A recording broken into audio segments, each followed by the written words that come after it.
we're learning American troops in the Middle East with a target of 10 separate attacks in just 24 hours, which totals 85 such instances in less than 2 months. U.S. officials are calling out the aggression, saying these latest assaults by Iranian-backed militia groups show a definite escalation. Colonel, we've seen these attacks since October 7th. There's a huge spike in just the last 24, 36 hours. What do you make of this? The continuation of what I've been screaming about here on Fox literally for years, that all those troops do in Iraq and Syria is provide a point of vulnerability for our country. They do not do anything positive for us. They should be withdrawn. And I can tell you, back in 2018, during the Trump administration, he tried to get them out, and he said he was going to withdraw them to take away that risk. And unfortunately, he was thwarted by many in the Defense Department, and many even in his own administration. Senior leaders convinced him that it was a good idea. It wasn't. And this is the reason why.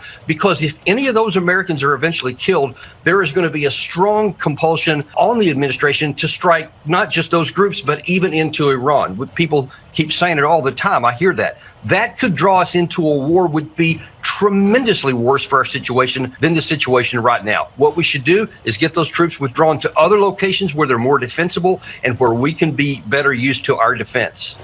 Colonel, what do you say to those who say, well, they're there to degrade ISIS, or they're there to prevent Iranian weapons and fighters from moving more easily from Iran into, say, Beirut or Lebanon, where they can more easily attack Israel?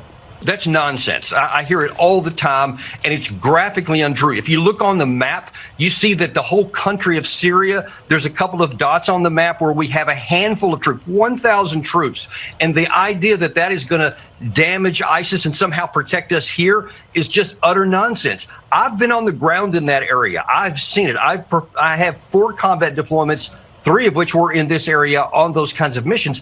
I saw when we had 140,000 people in Afghanistan. And of course, what we know now is that the Taliban, the people we were going after, they kept increasing in number. They didn't go down. So the idea that 1,000 or less than 1,000 is going to keep us safe, it's just nonsense. They don't perform those functions. That's what people want to believe.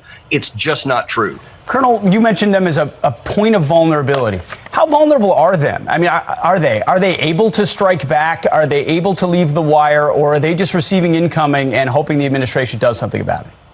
Well, for the most part, that's exactly what they're doing. They're basically providing security for themselves in there. And of course, they do have additional air defense capacities to try and shoot down these drones. And so far, those things have been successful. But it's just rolling the dice to wonder when one of these strikes finally gets home. Now, one of these drone strikes actually hit a barracks building, and God was protecting them, and it didn't explode. But if that had not been lucky, we would already have had people killed. And we just don't know when the next one of those is going to come up there. But why should we put American troops on the ground in harm's way when it's not even useful for our country, and it could spur us into a larger war? It doesn't make any sense to me.